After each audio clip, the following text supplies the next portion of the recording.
ভারতের আদানি পাওয়ার প্ল্যান্টের প্রায় ৯২৫ মেগাওয়াট বিদ্যুৎ পেতে শুরু করেছে বাংলাদেশ। সোমবার রাত 8:45 থেকে ভারতের আদানি প্ল্যান্টের দ্বিতীয় ইউনিটটি বাংলাদেশের জাতীয় গ্রিডের সঙ্গে সমন্বয় শুরু করে।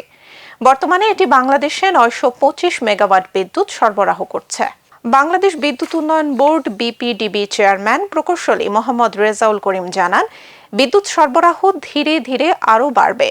এই অতিরিক্ত বিদ্যুৎ সার্বিক উৎপাদন বৃদ্ধি করতে সহায়তা করছে এবং দেশব্যাপী লোডশেডিং কমাতে ভূমিকা রাখছে। বিপিডিবির কর্মকর্তারা আরও জানান, মঙ্গলবার থেকে এসএস পাওয়ার এবং আরএনপিএল থেকে জাতীয় গ্রিডে অতিরিক্ত ৬০০ মেগাওয়াট করে বিদ্যুৎ পাওয়ার কথা রয়েছে।